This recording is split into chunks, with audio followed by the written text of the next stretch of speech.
ഉപവാസ പ്രാർത്ഥന വളരെ അനുഗ്രഹമായിട്ട് പോകുന്നു. നിങ്ങൾ ഞങ്ങളുടെ കൂടെ ഈ പ്രാർത്ഥനയിലുണ്ടെന്ന് അറിയാം. കഴിഞ്ഞ ദിവസം അതിനെക്കുറിച്ച് ഞാൻ നിങ്ങളോട് പറഞ്ഞിരുന്നു. 3 ദിവസത്തെ പ്രാർത്ഥന ഇന്നലെ ആരംഭിച്ചു. ഇന്ന് വെള്ളിയാഴ്ച. നാളെയും നമ്മുടെ ഉപവാസ പ്രാർത്ഥന ഉച്ചയോടെ മീറ്റിങ്ങിന് ശേഷം പ്രാർത്ഥിച്ച് അവസാനിപ്പിക്കും. ഏത് രാജ്യത്തിരുന്നും പ്രൈസ് ജനറേഷൻ്റെ കൂടെ നിങ്ങൾക്കും പ്രാർത്ഥിക്കാം. ഈ വർഷം പ്രാർത്ഥനയ്ക്ക് പ്രത്യേകമായ ഒരു മുൻതൂക്കം കൊടുക്കുന്നുണ്ട്. കാരണം ഈ വർഷം കർത്താവ് നമുക്ക് തന്ന പേര് വാഗ്ദത്ത നിവൃത്തികളുടെ വർഷം. പ്രാർത്ഥിച്ച് തന്നെ വാഗ്ദത്തങ്ങളിലേക്ക് നമ്മൾ കയറണം. ഉദാഹരണം, കാലേബ് യോശുവയോട് ചെന്ന് പറഞ്ഞു, അന്ന് ദൈവം കൽപ്പിച്ച ഈ മല എനിക്ക് തരിക, ഞാനവിടെ ചെന്ന് യുദ്ധം ചെയ്യട്ടെ. അപ്പോൾ യുദ്ധം ചെയ്തും ചോദിച്ചും നമ്മളതിനെ വാങ്ങിയെടുക്കണം. കാലേബിനെ യോശുവ ആ ഹെബ്രോൻ മല കൊടുത്തു എന്ന് ചോദിച്ചു വാങ്ങണം. കർത്താവിനോട്, നമ്മുടെ നല്ല യേശുവയോട് ചോദിച്ചു വാങ്ങണം. അന്ന് കർത്താവെ ഞങ്ങളോട് പറഞ്ഞത്, സ്വപ്നത്തിൽ ഞാൻ എന്നെ കാണിച്ചു തന്നത് എനിക്കിപ്പോൾ തരണം, എനിക്കത് പിടിച്ചെടുക്കാൻ കഴിയുമെന്ന് പറയണം. അങ്ങനെ ഈ വർഷം ഒത്തിരി നന്മകൾ കർത്താവിൽ നിന്ന് ചോദിച്ച് വാങ്ങണം. നമുക്ക് പ്രാപ്തി ഉണ്ടെങ്കിലേ ആ മലയെ സ്വന്തമാക്കിയിട്ട് കാര്യമുള്ളൂ. കാലേബ് പറയുകയാണ്, യോശുവേ, എനിക്ക് പഴയതുപോലെ യുദ്ധം ചെയ്യാൻ മേല, എനിക്ക് വയസ്സിപ്പോൾ 85ആയി, ഞാനിപ്പോൾ അതിനു വേണ്ടി മെനക്കെടുന്നില്ല എന്ന് പറഞ്ഞെങ്കിലോ. കാരണം ആ മല സ്വന്തമാക്കണമെങ്കിൽ അനാക്യ മല്ലന്മാരുടെ 3 മക്കളെ തോൽപ്പിക്കണം. രാക്ഷസ സമാനരായ ആൾക്കാരാണ് അവിടെ പാർക്കുന്നത്. ഏകദേശം ആ കാലത്ത് 20 അടിയോളം ഹൈറ്റുള്ള മനുഷ്യരുണ്ടായിരുന്നു. ഒരു 4000 വർഷങ്ങൾക്ക് മുമ്പുള്ള കാര്യമായി പറയുന്നത്. യൂട്യൂബിൽ അതിൻ്റെ കണക്കുകൾ കൊടുത്തിട്ടുണ്ട്. അനാക്യരുടെ ബൈബിൾ ഹിസ്റ്ററിയിലെ അനാക്യരുടെ ഹൈറ്റ്, അങ്ങനെ ഗോലിയാത്തിൻ്റെ ഹൈറ്റ് എല്ലാം അതിനകത്ത് വിവരിച്ചിട്ടുണ്ട്. അത് വേദപണ്ഡിതന്മാർ അതിനെക്കുറിച്ച് വളരെ വ്യക്തമായിട്ട് ഇട്ടിട്ടുണ്ട്. 20 അടി ഉയരമുള്ള മനുഷ്യർ. കാലേബ് ഒരു 6 അടി ഹൈറ്റുണ്ടാകും. വയസ്സ് 85ആയി. എങ്ങനെ സ്വന്തമാക്കും? കാലേബ് യോശുവയോട് പറഞ്ഞു, എനിക്ക് അന്നത്തെ ബലം എനിക്ക് ഇന്നുമുണ്ട്. വാഗ്ദത്തം നമ്മുടെ കയ്യിലോട്ട് കർത്താവ് തരണമെങ്കിൽ ആ പഴയ ബലം നമ്മൾ സൂക്ഷിക്കണം. നമ്മൾ വിശ്വാസത്തിന് വേണ്ടി ഇറങ്ങിയപ്പോഴുള്ള ബലം, പ്രാർത്ഥനയുടെ ബലം, വിശ്വാസത്തിൻ്റെ ബലം, വിശുദ്ധിയുടെ ബലം, ആരാധനയുടെ ബലം. പലർക്കും അതിൻ്റെ ബലം കുറഞ്ഞു പോകുന്നത് കാണാം. കൂട്ടായ്മയിലിരുന്ന് ഉറങ്ങുന്നവരെ കണ്ടിട്ടുണ്ട്. കാരണം ബലം കുറഞ്ഞു പോവുകയാണ്. ആരാധനയിൽ ബലമില്ല, പ്രാർത്ഥനയിൽ ബലമില്ല. അല്ലാതെ എല്ലാ കാര്യത്തിലും ഭയങ്കര ബലമാണ്. വണ്ടി ഓടിക്കാനും ജോലി ചെയ്യാനും വീട്ടിലെ കാര്യങ്ങളെല്ലാം ചെയ്യാൻ ഭയങ്കര ബലമാണ്. പ്രാർത്ഥനയെന്ന് പറഞ്ഞാൽ ഉടനെ ഉറക്കം തുടങ്ങും. അന്നത്തെ ബലം എവിടെയോ കുറഞ്ഞു പോയിട്ടുണ്ട്. കാലേബിനെ പോലെ നമുക്ക് പിടിച്ചെടുക്കണം. ഈ ദിവസങ്ങളിലെ പ്രാർത്ഥനയിൽ നഷ്ടപ്പെട്ട മുഴുവനും ബലം ഞാനും നിങ്ങളും ഒരുമിച്ച്, ഇതെല്ലാം പറയുമ്പോൾ ഞാനും നിങ്ങളുടെ ലിസ്റ്റിലാണ്, നിങ്ങളും എൻ്റെ ലിസ്റ്റിലാണ്. നമ്മളെല്ലാം ആരംഭത്തിലുള്ള വിശ്വാസത്തെയും ദൈവകൃപയും ജ്വലിപ്പിച്ച് നിർത്താൻ കൂടുതൽ ശ്രമിക്കണം. ഇറങ്ങിയ കാലത്തുള്ള തീഷ്ണത ഒരിക്കലും പോകരുത്. ആദ്യ സ്നേഹം ഒരിക്കലും നഷ്ടപ്പെടരുത്. അവസാനം വരെ സൂക്ഷിക്കാൻ ദൈവം കൃപ തരട്ടെ. നമുക്ക് ഒരുമിച്ച് യേശുവിനെ പാടി ആരാധിക്കാം. I stand in awe of you. I stand in awe of you. Holy God, to whom all praise is due. I stand in awe of you. I stand in awe of you. I stand in awe of you. Holy God, to whom all praise is due. I stand in awe of you. You are beautiful beyond description. too marvelous for words, too wonderful for comprehension, like nothing ever seen or heard. Who can grasp your infinite wisdom? Who can fathom the depths of your love? You are beautiful beyond description, majesty in all.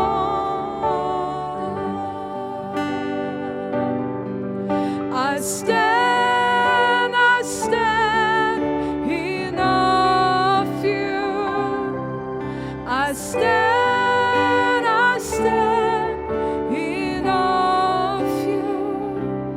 Holy God, to whom all praise is due, I stand in awe of you. You're beautiful. You are beautiful beyond description, too marvelous for words, too wonderful for comprehension, like nothing ever seen or heard. Who can grasp your infinite wisdom? Who can fathom the depths of your love? You are beautiful beyond description, majesty enthroned above. I stand in awe of you. I stand in awe of you. Holy God, to whom all praise is due, I stand in awe of you. Holy God, to whom all praise is due, I stand in awe of you. വീണ്ടും നമുക്ക് യോഹന്നാന്റെ സുവിശേഷം 17-ാം അധ്യായത്തിലോട്ട് വരാം. 13-ാമത്തെ വാക്യം. ഇപ്പോഴോ ഞാൻ നിന്റെ അടുക്കൽ വരുന്നു. ഇതെല്ലാം യേശുവിൻ്റെ പ്രാർത്ഥന. ഈ 17-ാം അധ്യായം മുഴുവനും പ്രാർത്ഥനയാണ്. നിങ്ങൾക്ക് ഇടയ്ക്കിടയ്ക്ക് ഈ പ്രാർത്ഥന ഒന്ന് വായിച്ചാൽ നല്ലതായിരിക്കും. എങ്ങനെയാണ് യേശു പ്രാർത്ഥിച്ചത്? നമ്മൾ ശീലിച്ചു വെച്ചിരിക്കുന്ന കുറേ കാര്യമുണ്ട്. പ്രാർത്ഥനയെന്ന് പറഞ്ഞ ഉടനെ നമ്മൾ കണ്ണടക്കും. ആരോ എവിടെയോ കണ്ണടച്ച് പ്രാർത്ഥിച്ച് തുടങ്ങി. എനിക്ക് തോന്നുന്നു നമ്മുടെയൊക്കെ പൂർവികന്മാർ പ്രാർത്ഥനയിൽ കണ്ണടച്ച് പ്രാർത്ഥിക്കാൻ തുടങ്ങിയത് കൊണ്ടായിരിക്കും. അതുകൊണ്ടായിരിക്കാം നമ്മൾ കണ്ണടച്ചാലേ പ്രാർത്ഥന. പിന്നെ പ്രാർത്ഥനയെക്കുറിച്ചൊരു ഫോട്ടോ കണ്ടാലോ ഒരു ചിത്രം വരച്ചാലോ അതും കണ്ണടച്ചാണ്. എന്നാൽ ബൈബിളിൽ യേശു എല്ലാം കണ്ണു തുറന്ന് പ്രാർത്ഥിച്ചാണ്. യേശു മേലോട്ട് നോക്കി, 5 അപ്പം എടുത്ത് മുകളിലോട്ട് നോക്കി, വാഴ്ത്തി നുറുക്കി. ലാസറിന്റെ കല്ലറക്കൽ മുകളിലേക്ക് നോക്കി. അപ്പോൾ കണ്ണടച്ച് തന്നെ പ്രാർത്ഥിക്കണമെന്നില്ല. അറയിൽ കടന്ന് കതകടച്ച് രഹസ്യത്തിലുള്ള പിതാവിനോട് പ്രാർത്ഥിക്കാൻ. അത് കണ്ണടച്ചെന്ന് അവിടെ എഴുതിയിട്ടില്ല, കതകടച്ച്. കണ്ണടച്ച് പ്രാർത്ഥിക്കാൻ ഏകാഗ്രതയ്ക്ക് വേണ്ടി ചെയ്യുന്നത് നല്ലതാണ്, എന്നാൽ ഉറങ്ങിപ്പോകരുത്. ഒരിക്കലും ഒരു അമ്മച്ചി പറഞ്ഞതുപോലെ, അമ്മച്ചി ഇരുന്ന് ഉറങ്ങിയാണ്. അപ്പം പാസ്റ്റർ പറഞ്ഞു, അമ്മച്ചി എന്താ ഉറങ്ങുന്നത്? ഞാൻ ഉറങ്ങുന്നില്ല, ധ്യാനിക്കുകയാണെന്ന് പറഞ്ഞു. അപ്പൊ പാസ്റ്റർ പറഞ്ഞു, അമ്മച്ചി ധ്യാനിച്ചോ, എന്നാലേ കൂർക്കം വലിക്കരുതെന്ന് പറഞ്ഞു. ചിലര് പ്രാർത്ഥനയിൽ ഇങ്ങനെയൊക്കെ ധ്യാനിക്കുന്ന കാണാം. കൂർക്കം വലിക്കാതിരുന്നാൽ മതി. അപ്പോൾ ദൈവവചനം കേൾക്കുമ്പോൾ നമ്മുടെ ആവേശം എല്ലാം ഉണർന്നു വരണം. നമുക്ക് ദൈവവചനം കേൾക്കുമ്പോൾ അടങ്ങാനാകാത്ത ഒരാവേശമുണ്ടാകണം. ഇവിടെ ഇപ്പോഴോ ഞാൻ നിന്റെ അടുക്കൽ വരുന്നു. യേശു പറയുകയാണ്, നിന്റെ അടുക്കൽ വരും. യേശു പറയുകയാണ് പിതാവിനോട്, പിതാവേ, ഞാൻ നിന്റെ അടുക്കലേക്ക് വരികയാണ്. എൻ്റെ ജോലി, ഇവിടുത്തെ ജോലികൾ തീർന്നു. യേശു ഒരു നീരോട്ടമുള്ള സ്ഥലം കണ്ടുപിടിച്ചിട്ട് അവിടെ ഒരു പരിപാടി തുടങ്ങിയില്ല. യേശുവിന് രാജാവാകാമായിരുന്നു. കാരണം ഭയങ്കര പുരുഷാരങ്ങൾ, അതായത് 5 അപ്പം 2 മീൻ മാത്രം കഴിച്ചത് ഏകദേശം ഒരു 30,000 പേരൊക്കെയാണ്. 5,000 പുരുഷന്മാർ. ആ കാലത്ത് ബഹുഭാര്യത്വമുള്ള സമയം, 2-3 ഭാര്യമാരൊക്കെ ഉണ്ട്. പിള്ളേർ 10-12 ഉണ്ട്. അങ്ങനെ കൂട്ടിക്കഴിഞ്ഞാൽ 10-30,000 പേര് 3 ദിവസമായിട്ട് യേശുവിൻ്റെ കൂടെയാണ്. യേശു അവർക്ക് തിന്നാൻ കൊടുത്തു. ശേഷിച്ചത് 12 കൊട്ട. അപ്പം 5 അപ്പത്തിൽ നിന്നാണ് ഇതുണ്ടായതെന്ന് അവർക്കറിയാം. അവരവനെ പിടിച്ച് രാജാവാക്കാൻ പോയെന്നാണ് യോഹന്നാൻ്റെ സുവിശേഷം 6-ാം അധ്യായത്തിൽ. യേശുവിന് വേണമെങ്കിൽ രാജാവാകാമായിരുന്നു. യേശുവിന് വേണമെങ്കിൽ അന്നുള്ള എല്ലാ ഗവൺമെൻറ്റിനെയും അട്ടിമറിക്കാമായിരുന്നു. ഭൂരിപക്ഷം യേശുവിൻ്റെ കൂടെയാണ്. അതുകൊണ്ടാണ് യഹൂദന്മാർ, മഹാപുരോഹിതന്മാർ പേടിച്ചു പോയത്. കാരണം യേശു ഒരു വലിയ ഭൂരിപക്ഷവുമായിട്ട് തിരിഞ്ഞാൽ പിന്നെ ഒന്ന് റോമാക്കാരാണ് ഈ നാടിനെ മേൽക്കോയ്മ നടത്തുന്നത്. ഒരു കണക്കിനാണ് ഈ രാജ്യത്തെ ഒന്ന് ബാലൻസ് ചെയ്ത് ഈ മഹാപുരോഹിതന്മാരെ കൂടി കൊണ്ടുപോകുന്നത്. അന്ന് പള്ളിക്കാരാണ് രാജ്യത്തിൻ്റെ എല്ലാ ഉത്തരവാദിത്വവും. പള്ളിയാണ്, പഴയ നിയമ ന്യായപ്രമാണ സഭയാണ് സമൂഹത്തെ കൊണ്ടുപോകുന്നത്. എന്നാൽ യേശുവിൻ്റെ അടുക്കലേക്ക് ജനങ്ങൾ തിരിയുന്നു കണ്ടപ്പോൾ അവർ പേടിച്ചുപോയി. യേശു ഒന്ന് തീരുമാനിച്ചാൽ തീർന്നു അവർക്ക്. അതാണ് അവർ യേശുവിനെ ക്രൂശിക്കാനായിട്ട് വളരെ ബന്ധപ്പെട്ടത്. എന്നാൽ യേശു രാജാവായി ജനിച്ചു, രാജാവായി ജീവിച്ചു, രാജാവായി മരിച്ചു. ഞാൻ രാജാവാണെന്ന് പീലാത്തോസിന് മുമ്പിൽ പറഞ്ഞു തന്നെയാണ് മരിച്ചത്. പിശാച് വിളിച്ചു പറഞ്ഞു, അത്യുന്നതനായ ദൈവത്തിൻ്റെ പുത്ര. പിശാച് വിളിച്ചു പറഞ്ഞു. യേശുവിൻ്റെ മരണത്തിൽ അവിടെ നിന്നിരുന്ന ആ ശതാധിപൻ, അദ്ദേഹം പറഞ്ഞു, വാസ്തവമായിട്ട് ഇവൻ ദൈവപുത്രനായിരുന്നു. കാരണം ഭൂമി കുലുങ്ങുന്നു, പാറകൾ പിളരുന്നു, വലിയ ഇരുട്ടുണ്ടായി, പ്രകൃതി പോലും ചലിച്ച ഒരു മരണമായിരുന്നു. അപ്പോൾ എല്ലാവരും മനസ്സിലാക്കേണ്ടവർ മുഴുവൻ യേശുവിനെ രാജാവായി മനസ്സിലാക്കി. എന്നാൽ യേശുവിനെ അറിയാം, ഈ ഭൂമിയിലെ യാതൊരു സന്തോഷവുമല്ല എൻ്റെ സന്തോഷം. എൻ്റെ പിതാവിൻ്റെ അടുക്കിലേക്ക് പോകുന്നതാണ്. യേശുവിൻ്റെ 2 സന്തോഷം. 1, പിതാവിൻ്റെ അടുക്കിലേക്ക് പോകുന്ന സന്തോഷം. 2, പിതാവ് ഏൽപ്പിച്ച ജോലിയിലൂടെ, ആ ഉത്തരവാദിത്വത്തിലൂടെ ഭൂമിയിൽ അനേകർ പിതാവിൻ്റെ മക്കളായി മാറി. യേശുവിനെ കൈക്കൊള്ളുന്നവരെല്ലാം ദൈവമക്കളായി മാറി. യേശുവിനാൽ പാപം മോചിക്കപ്പെട്ടവരെല്ലാം വീണ്ടും ജനിച്ച് ദൈവമക്കളായി മാറി. അവരെ ചേർക്കണം. 2, പിതാവിനോടും ചേർന്നിരിക്കണം. പിതാവിനോടും സഭയോടും ചേർന്നിരിക്കുന്ന സന്തോഷമാണ് യേശു കർത്താവിൻ്റെ സന്തോഷം. കോടിക്കണക്കിന് ദൂതന്മാർ യേശുവിനോടൊപ്പമുണ്ട്. എന്നാൽ യേശുവിൻ്റെ ഏറ്റവും വലിയ സന്തോഷം നമ്മുടെ കൂടെ ഇരിക്കണം, പിതാവിൻ്റെയും കൂടെ ഇരിക്കണം. എത്ര വലിയൊരു അനുഗ്രഹമാണ്. നാം കർത്താവിൻ്റെ ഭയങ്കര സന്തോഷമാണ്. അതുപോലെ തന്നെ പിതാവാം ദൈവം കർത്താവിൻ്റെ വലിയ സന്തോഷമാണ്.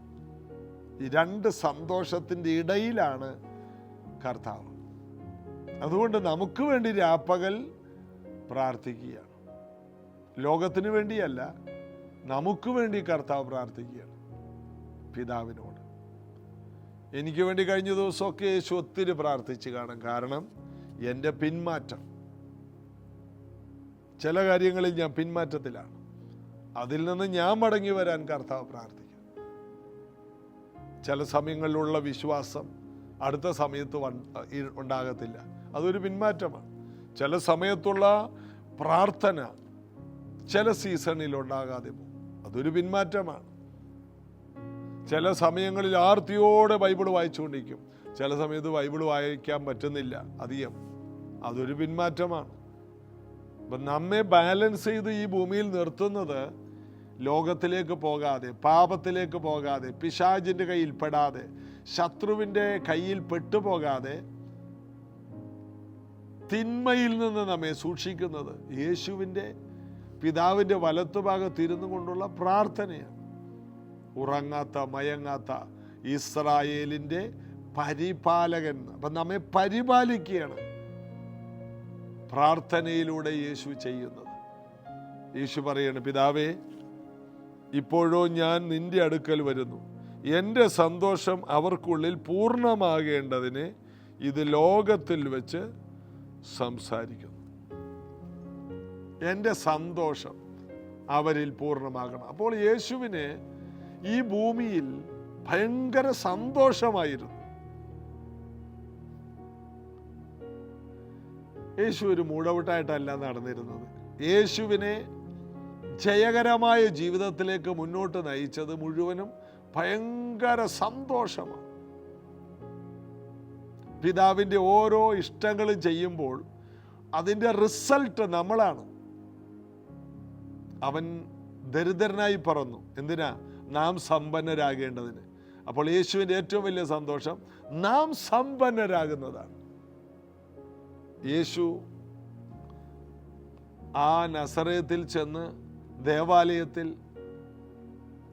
ഈ തിരുവെഴുത്തിന് നിവർത്തി വന്നു എന്ന് പറഞ്ഞപ്പോൾ ദരിദ്രന്മാരോട് സുവിശേഷം അറിയിക്കാൻ എന്നെ അയച്ചിരിക്കുന്നു. ഏറ്റവും വലിയ സന്തോഷം, ഏറ്റവും ദാരിദ്ര്യത്തിൽ കിടക്കുന്നവരെ അവരോട് സുവിശേഷം പറയാൻ എന്നെ പിതാവ് അയച്ചിരിക്കുന്നു. അതിനുള്ള അഭിഷേകം എനിക്കുണ്ട്. ദരിദ്രരോട് സമ്പന്നത പറയുവാൻ, സമൃദ്ധി പറയുവാൻ, സ്വർഗം പറയുവാൻ. ക്രൂശിലെ കള്ളനോട് വരെ ഏറ്റവും പറയും, ഇന്ന് നീ എൻ്റെ കൂടെ സമ്പന്നതയിലിരിക്കും, സമൃദ്ധിയിലിരിക്കും, അല്ലെങ്കിൽ പരദീസയിലിരിക്കും.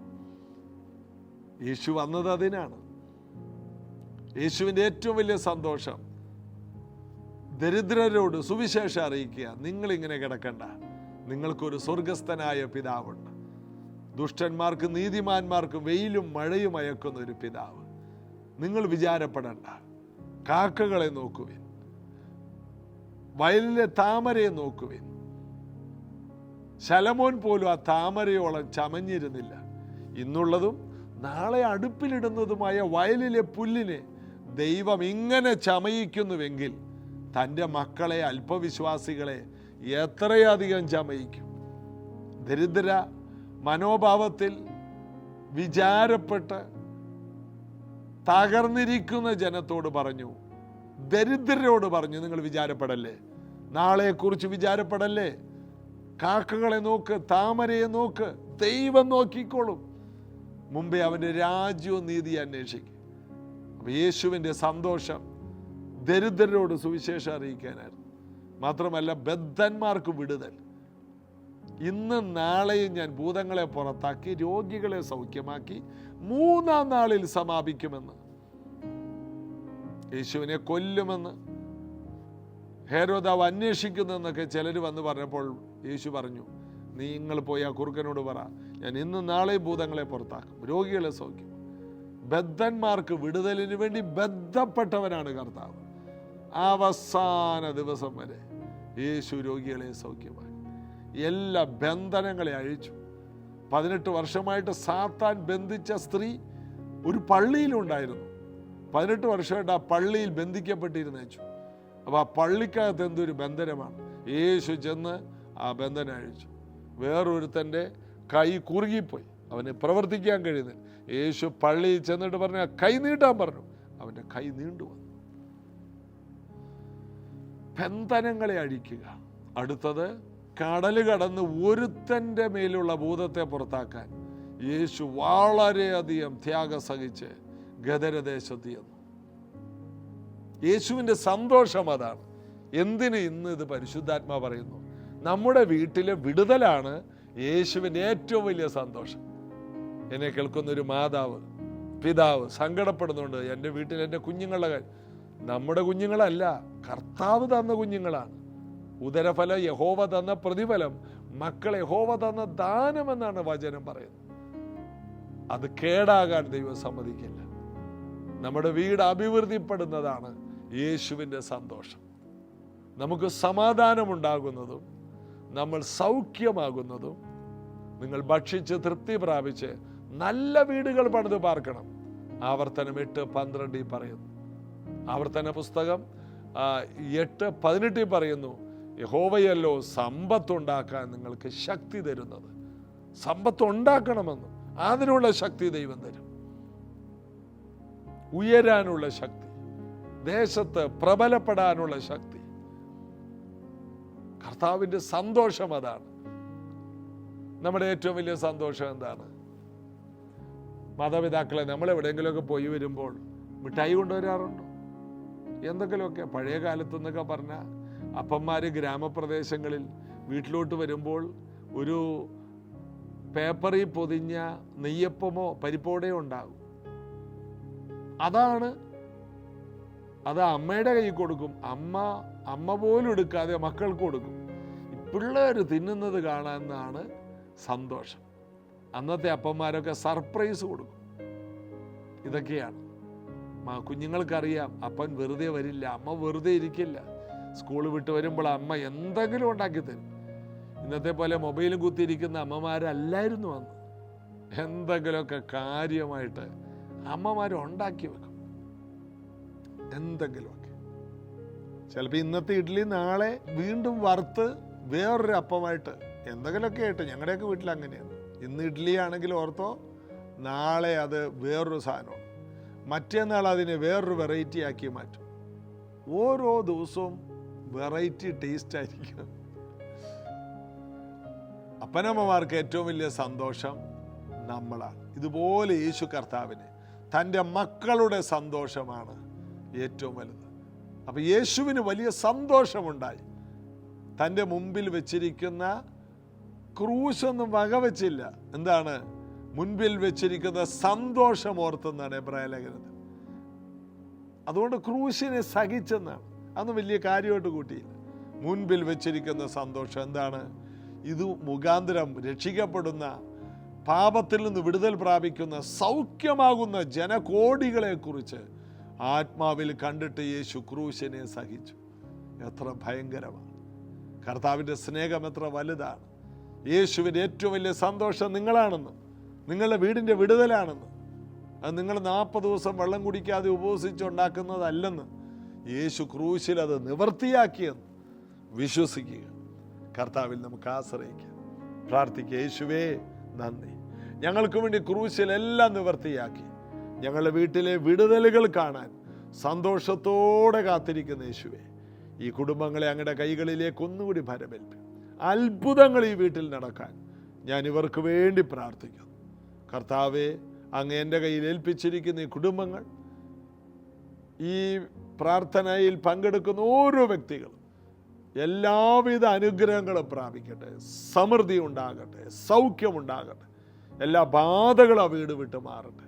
അത്ഭുത അനുഗ്രഹങ്ങൾ, വിടുതലുകൾ ഈ കുടുംബത്തിലുണ്ടാകട്ടെ. കർത്താവിൻ്റെ പ്രത്യേകം വേലി കെട്ടി അവരെ സൂക്ഷിക്കുന്നതിനായി സ്തോത്രം. ഇന്ന് മുതൽ ഒരു പ്രത്യേക വിടുതൽ അവർക്കുണ്ടാകട്ടെ. സ്വർഗീയ ആനന്ദത്തിലേക്ക് ഇവർ അടുത്തു വരട്ടെ. എല്ലാ അഭിവൃദ്ധിയും കുടുംബങ്ങളിലേക്ക് അങ്ങ് പകരുന്നതിനായി സ്തോത്രം. യേശുവിൻ നാമത്തിൽ ആമേൻ. യേശുവിൻ്റെ കൃപ നിങ്ങളോട് കൂടെയുണ്ട്. നമ്മുടെ ഈ ഉപവാസ പ്രാർത്ഥന നാളെ ഉച്ചവരെയുണ്ട്. എന്നാൽ ഒരു സന്തോഷ വാർത്ത, ഞായറാഴ്ച രാവിലെ 8 മണിക്കാണല്ലോ നമ്മുടെ സഭായോഗം.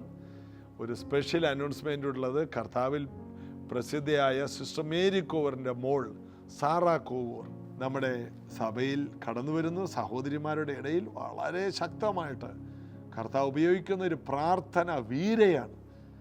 ആ ദൈവദാസിയുടെ മേലുള്ള ഇമ്പാർട്ടേഷൻ, ആ പകർച്ച നമുക്ക് പ്രാപിച്ചെടുക്കണം. ഞാൻ വളരെ പ്രതീക്ഷയോടെ ആ ദൈവദാസിയെ വിളിച്ചു, വരാമെന്ന് പറഞ്ഞു. 26-ാം തീയതി ഞായറാഴ്ച നമ്മുടെ മുൻപിൽ ആ വലിയ ശുശ്രൂഷയ്ക്കായി ദൈവം സഹോദരിയെ അയക്കുന്നുണ്ട്. എല്ലാവരും പ്രാർത്ഥനയോടെ കടന്നു വരണം. മറ്റുള്ളവരോട് കൂടി അറിയിക്കണം. God bless you.